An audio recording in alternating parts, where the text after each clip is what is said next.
नमस्कार और आदाब दोस्तों, मैं हूं आशुकीन कुरैशी और आप देख रहे हैं जीपीएन सिविल न्यूज। आज बात करेंगे बहुजन समाज पार्टी के प्रत्याशी के बारे में, बात करेंगे बहुजन समाज पार्टी के समीकरणों के बारे में, बात करेंगे अमरोहा लोकसभा क्षेत्र के बारे में।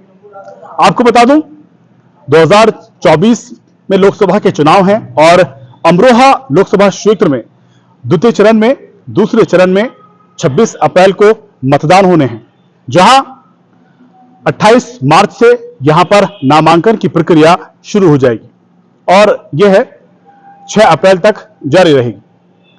अगर बात करूं क्योंकि यहां पर बहुजन समाज पार्टी चुनाव मैदान में है और आज हम बात करेंगे बहुजन समाज पार्टी के बारे में ही कि क्या बहुजन समाज पार्टी अमरोहा लोकसभा क्षेत्र में अपनी जीत सुनिश्चित कर पाएगी। जनता के बीच में चुनावी माहौल बसपा को लेकर क्या है, क्या अमरोहा का मुसलमान बहुजन समाज पार्टी से जुड़ रहा है, इन्हीं सब बातों को लेकर आज इसी पर हम चर्चा करेंगे। सबसे पहले बता दूं, अमरोहा लोकसभा क्षेत्र में चुनावी सरगर्मियां लगातार तेज होती जा रही हैं। अमरोहा में सबसे पहले भारतीय जनता पार्टी ने कंवर सिंह तंवर को यहां चुनावी मैदान में उतारा है, तो वहीं उसके बाद बहुजन समाज पार्टी ने डासना के रहने वाले बाहरी को अमरोहा से लोकसभा प्रत्याशी बनाया है। अगर बात की जाए गठबंधन की, सांसद दानिश अली को यहां से टिकट दिया गया है गठबंधन द्वारा, कांग्रेस द्वारा, क्योंकि अमरोहा लोकसभा की सीट सपा कांग्रेस गठबंधन के तहत कांग्रेस के खाते में गई है। कांग्रेस ने दानिश अली पर दोबारा विश्वास जताया। बहरहाल बात करेंगे इस कार्यक्रम में हम बहुजन समाज पार्टी की, जहां एक और बहुजन समाज पार्टी कहने के लिए चुनाव लड़ रही है, वहीं अगर बसपा के प्रत्याशी के बैकग्राउंड के बारे में बात की जाए, उनका बैकग्राउंड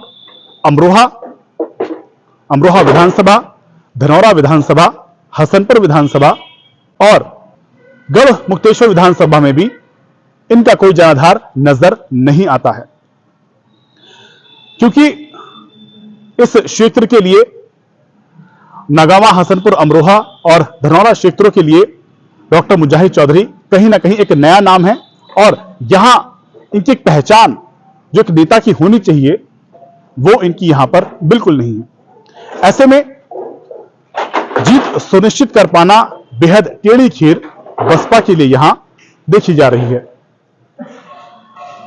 क्योंकि कोई जनाधार ना होना और एक बाहरी प्रत्याशी को यहां से उतार देना, क्योंकि एक पैराशूट प्रत्याशी को अमरोहा लोकसभा क्षेत्र के लोगों पर मुसल्लत कर देना, उन पर थोप देना, और जबकि बसपा से अनेकों दावेदार क्षेत्रीय नेता अपनी दावेदारी कर रहे थे, लेकिन बहुजन समाज पार्टी ने उन सभी को दरकिनार करके एक बाहरी पर विश्वास जताया। क्या वजह है ये सभी लोग जानते हैं, क्योंकि जेपीएन 7 की टीम पिछले 4 से 5 महीनों से अमरोहा लोकसभा क्षेत्र के सभी विधानसभाओं के गांवों का दौरा कर रही थी और आज भी जेपीएन 7 की यह मुहिम जारी है। जहां तक बहुजन समाज पार्टी का सवाल है, सीधे तौर पर लोगों का यह आरोप है बसपा पर कि वह यहां जो प्रत्याशी उतारा गया है वो भाजपा का डमी है। ऐसा कहना है अमरोहा लोकसभा क्षेत्र के लोगों का। वास्तविकता क्या है ये सभी जानते हैं। बहरहाल फिलहाल अभी तक, क्योंकि कल से नामांकन की प्रक्रिया शुरू हो रही है, ऐसे में बहुजन समाज पार्टी का लगातार चुनाव में पिछड़ता जाना चिंता का विषय है। मुकाबला होना तो बहुत दूर की बात है, जनता चौधरी मुजाहिद हुसैन का चेहरा भी नहीं पहचानती है।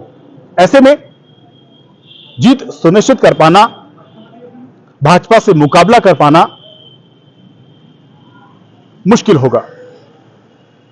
अगर बहुजन समाज पार्टी किसी क्षेत्रीय नेता पर विश्वास जताती तो पूरे दावे के साथ कहा जा सकता है अमरोहा लोकसभा क्षेत्र में बसपा का मुकाबला सीधे तौर पर भाजपा से होता और यहां से बसपा का प्रत्याशी अपनी जीत सुनिश्चित भी कर सकता था। लेकिन क्या मजबूरियां रही पूर्व मुख्यमंत्री मायावती जी की, जो एक बाहरी और पैराशूट प्रत्याशी को यहां पर उतार देना, जनता पर मुसल्लत कर देना।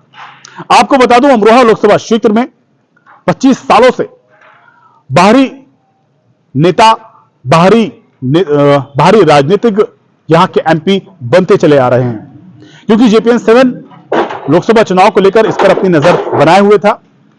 अमरोहा के लोगों की पहली मांग थी कि हमारा सांसद, उनका नेता, उनका एमपी क्षेत्रीय होना चाहिए।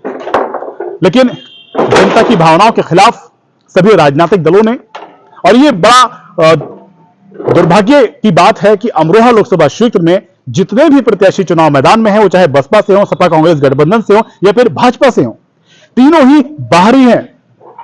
बाहरी प्रत्याशी को फिर से अमरोहा की आवाम को सांसद बनाना होगा, क्योंकि जनता के पास कोई विकल्प ही नहीं है, कोई क्षेत्रीय नेता चुनाव मैदान में ही नहीं है।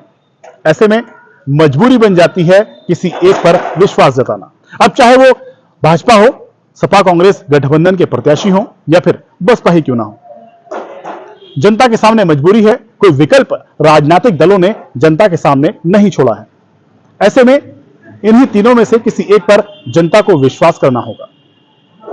26 अप्रैल को यहां पर वोट डाले जाएंगे। मैं आशिकीन कुरैशी और मेरी पूरी टीम आप सभी लोगों से अपील करती है कि अपने मतदान स्थलों पर जाएं और मतदान जरूर करें। पहले मतदान करें, उसके बाद ही जलपान करें, क्योंकि जैसा कि हमारे संविधान में उल्लेखित है, जनता द्वारा, जनता के लिए, जनता की सरकार। आपको अपनी एक सरकार का चुनना है, अपने जनप्रतिनिधि को चुनना है, इसलिए सच्चे को चुने, अच्छी को चुने। जय हिंद।